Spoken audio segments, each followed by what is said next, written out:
All right, if you want 2026 to be the year that you absolutely blow up your business and just grow it on a whole different level, this is going to be a little bit of an interesting video for you and something that hopefully will get you thinking a little bit different about your business than you have been. Maybe your business has been in kind of this solid, steady state of growth where it's growing 10, 15, 20% every year, steadily climbing with revenue. Maybe even you're making it a little bit more profitable every year, and you've just been doing this consistently for a little while. Maybe you've owned this business for 10, 15, 20 years. And now you're just thinking, maybe there's a way that I can grow it a lot faster than this. What if I did something a little bit different? And so in this video, we're going to talk about some of the ways that you could do that, some of the ways that you could maybe leverage some of the investor capital that's out there that is looking for businesses like yours to grow it way faster, and get a little bit of a peek behind the curtain of like how some of these businesses that you're seeing are going statewide almost overnight or going national almost overnight, and just having these really, really big expansions, when that can be just difficult to do on your own. So we're pretty excited about this one. Yeah, I think there's a lot to be looked at in this, and I think right now is the time where everybody's kind of trying to assess what they want to do in 2026, and putting these at the forethought, at least to kind of to percolate and start to kind of take root while we have a fresh tax season on our hands is important. That's right. And I think a lot of home service businesses in particular can take advantage of this. A lot of them struggle to grow faster than just what they've been doing, because many times you're having to reinvest your capital into getting more assets. I think of one of our businesses, for example, that is very asset heavy. We're in the junk removal and dumpster rental business now. And especially on the dumpster rental side, I was just telling Ryan before this video started, we got a new contract recently and we need 30 dumpsters to service it. We're pretty early on, and we can't just go out and buy all of those at once unless we bring in some kind of investor capital. So in order to build up to having all of that, we have to kind of take profits from the early ones that we're renting out, reinvest into buying more dumpsters so that we can eventually get all the way there. But those types of contracts are out there. And there's also businesses out there that are already servicing their own demand. And it's really just a matter of bringing that money forward earlier in time and not having to wait for that cycle of reinvesting. And sometimes you can take advantage of these really big opportunities if you do bring in that investor capital. And the thing that I think a lot of home service businesses especially, again, just don't realize is that those opportunities are just sitting out there. That money is sitting out there wanting to spend on things like this, and it's sitting in big funds, and the investors are waiting to make plays like this. And they're looking for businesses that are solid, steady, have the growth already, and kind of know what they're doing. It's a give and take relationship, like anything in business, specifically one that we find that quite a few people have kind of a weird relationship with. Giving up control or giving up parts of your business to get that capital injection, it's a valuation methodology, and it sometimes hurts to hear, but a lot of these companies that we work with, especially one that we've done quite a bit with, and Brody has done a lot of it with, over at Trivest, I would say they're a little more generous in their valuations, because they're valuing on basically where they're going to be a little bit more than what they see in front of them. So that allows people to really get a better deal than they would say by going to a bank or traditional financing, or going to their neighbors and asking for a little bit everywhere. I mean, we're saying what? I mean, we've seen people that are like, they want 5, 10, sometimes up to 20 million they're looking to just spend on businesses as a whole, sometimes in one, sometimes across several. But if you're willing to give up that little bit, or whatever portion it is, you're basically just giving rocket fuel to get to a bigger point where wherever you're giving up, you could theoretically be making that with that percentage again. And you're basically going to skip the line for a lot of work in exchange for a little bit of help. It's quite honestly a thing that I think too many people get in their own heads about when it comes to losing a portion of their business. You're doing a little bit of a pre-sale, and then the full sale will happen when you're ready, which is usually what you're doing, is you're setting it up for the full sale down the road with this company. And the thing is, like some of these companies, like the one that you mentioned, Trivest, that we're looking at doing something with, they have these funds already raised, these giant funds of money from lots of investors.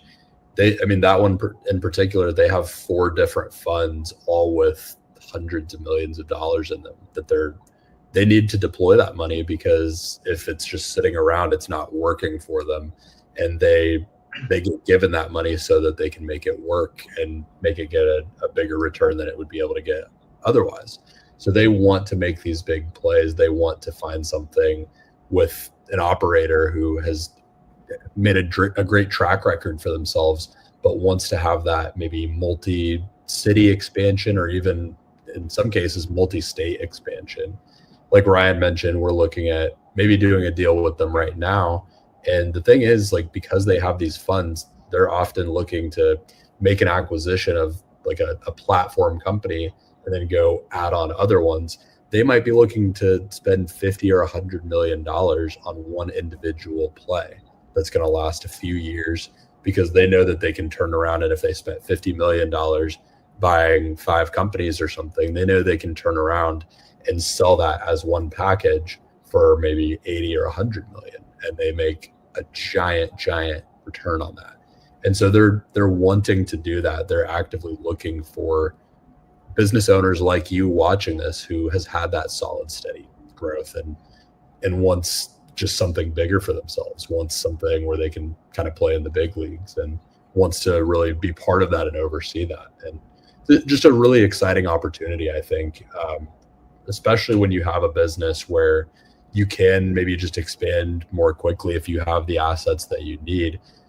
The real leverage and the real growth comes from being able to just bolt on another whole business. Like, you could literally double your business in the course of 1 month by just acquiring another one, if you have some of this major investor capital around. But it's just not something that you can do on your own as a business owner, but the opportunity is out there. Well, let's not say that you can't do it on your own as a business owner, or business owners can't do it on their own. I think it all factors into kind of the long play that you have on your business. If you are going to if you are on the younger side and you want to run this out, it's a little bit harder, because on the one hand, you want to have you're kind of on this obsessive control thing, which is natural. We've all had family and businesses who are like, don't touch my business, it's my business. But you got to think about kind of that end game, or sort of when you're getting to that age where maybe the business is something that you're looking to get out of at some point, or at some point you're not going to be in it. Jumping into the ocean with these guys will let you actually set yourself up and get there faster, get to that point where they want to buy faster, get you to that point where you're making more faster.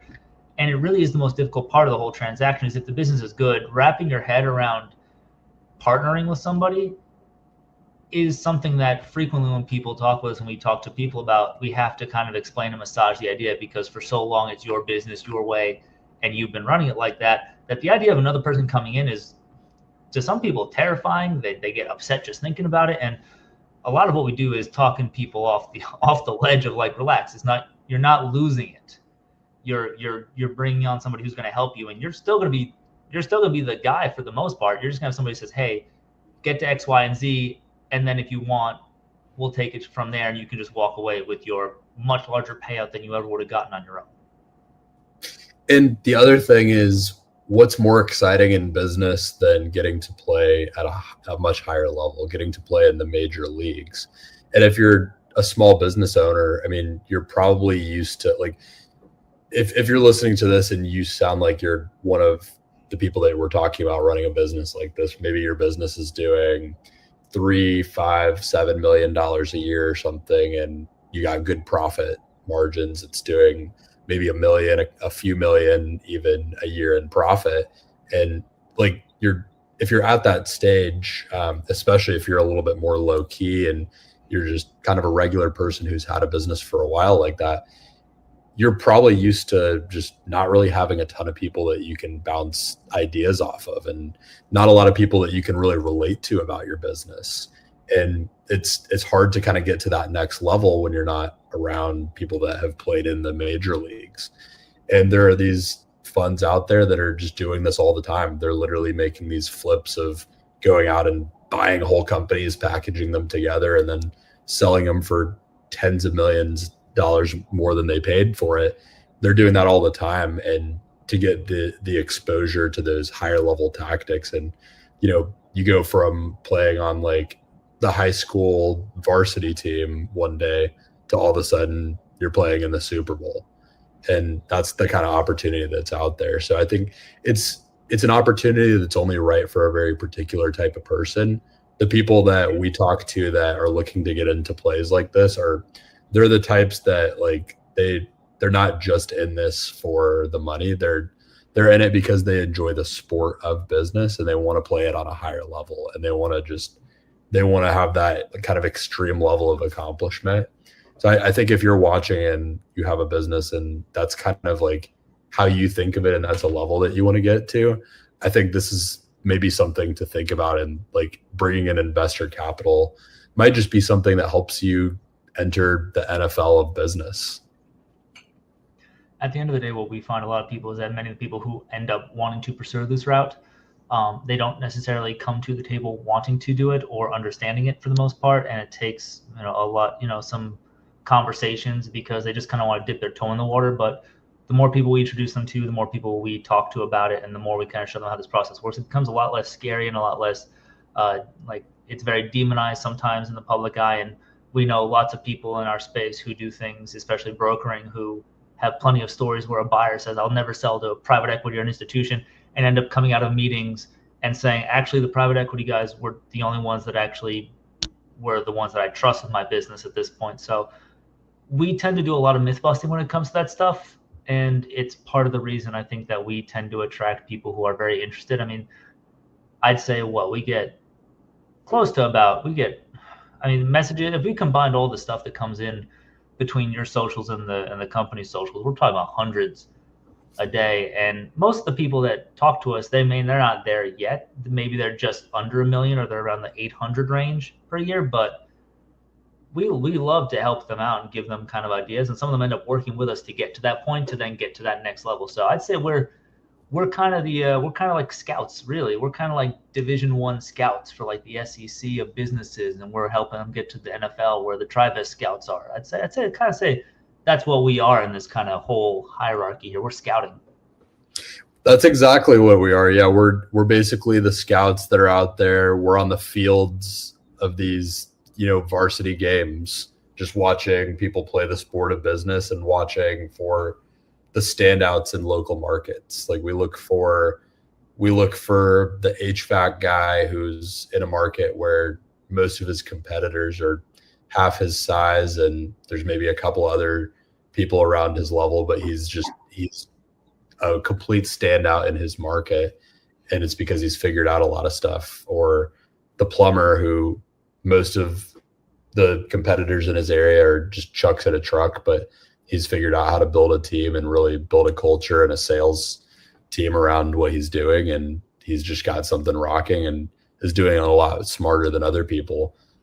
Maybe he knows his way around Google ads or Meta ads or something. And there's just something that's kind of helping him stand out. We look for those kind of standout players, and then, we try to recruit them into the NFL of business. And it's a lot of fun.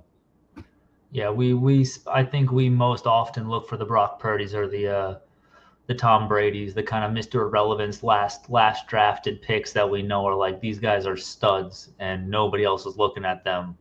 But with the way we look at them, we can tell.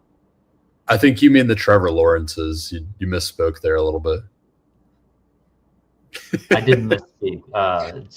Go Jaguars. Good example though. You put Trevor Lawrence with the right coach, and he is outperform. He had the wrong coach. I'll just say bad coaching. Really, it's what he suffered from, and now they're looking like serious Super Bowl contenders. So it really. That's the thing about this too. Like you have to think of yourself as an operator, as a business owner, as like you're a power player, and you're so used to coaching your own team that a lot of times you don't realize you probably need coaching as well. I think that's part of what happens here too, is these operators, they come in and do a deal like this, and all of a sudden they're in the NFL and they have this powerhouse of coaches around them, of people who have had these 8-9 figure exits and are just in it for the love of the sport, and they know the playbook to get there, and because they've done it multiple times, and all of a sudden they're just on this team where they can become the full form of Trevor Lawrence, like you said. I do think with the sports analogies could go on forever, but as the owner and operator, you're kind of the quarterback of your business. And if the quarterback has to also be the coach, and he's calling the plays and he's setting up the formations and he's doing everything, you're never really going to win. You're not going to do as much winning as you could if you had an actual coaching staff behind you. So I think that's really where we come in, and kind of the people that we know come in to kind of be that coaching staff. Yeah, there was only ever one Tom Brady. That's the only person I've ever seen that could really do that, is like be his own coach. And that was only after decades in the game. Mm-hmm. Oh yeah. You got to come up to the big leagues if this is where you want to go. Yeah. And like we said, I move away from the word mindset. I think it's a comfort thing. It's comfortable to be where you are and doing your thing, and maybe it's still a little uncomfortable, but it's familiar comfort. It's familiar pain. And if you can kind of understand and kind of assess where you're at and be comfortable taking that next step, I think you might find that a lot of the things that we said here could actually help your business. And obviously with us, we have quite a few people that we know who would love to kind of do assessments and kind of give you feedback. And honestly, we've never had anybody walk away saying they didn't like getting the feedback, whether we worked with them or not. Everybody comes out knowing what they got to work on, knowing where they're going to go. So, yeah, on that note, I mean, I think that was really well said. Like, if you are a business owner that might be in a position like this, or maybe this is a position that you hope to be in a couple of years from now, to be thinking about doing these types of things, and you're looking to play the sport on just a bigger level, just shoot us a message and let us know what kind of business you have, what you're thinking, why you're thinking that, whether something resonated that we're talking about. Maybe you want to know more about what that could look like in the future for you. Just shoot us a message, and we'd be happy to kind of peel back the curtain of how this stuff works and how it could work, or if it wouldn't be a fit for you, we'll tell you why not, and what you could maybe change in your business to get to that level. Yeah, definitely. It's going to be. We would love to talk to you guys. Always want to get feedback. And speaking of feedback, we're going to have, we're already starting to slate our guests for 2026. So hopefully the first one will be able to get on. A little bit of luck. Mr. Incredible himself, Patrick Lang, going to check in with him and see how things have been going. Hear about how his new office is getting built and kind of get the state of HVAC from him. So if you're in HVAC, if you're in the trades and you have any questions for him, make sure you comment, make sure you message us. And when we do our Q&A session, we'll make sure to shout you out and get a question out there. So please make sure to comment and let us know what we should ask him when he comes on. But happy 2026 to everybody. We got a lot of cool content planned this year. And I think we're going to be giving a lot more updates on kind of what we're working on the day-to-day rather than just everybody else's stuff. So stay tuned. It's going to be a lot of interesting information and a lot of interesting insights that we're going to get from running a couple different businesses that we have right now. That's right. Yeah, 2026 is going to be a lot of trying to close some of these big deals that we're talking about, that are some of these like massive expansion plays, but also a lot of trying to grow the existing holdings that 2025 brought us and sharing the lessons along the way. So we hope to have you guys along for the journey, and we're glad to have you here. Talk to you soon. All right. And have a great 2026. Happy New Year, everybody. Happy New Year.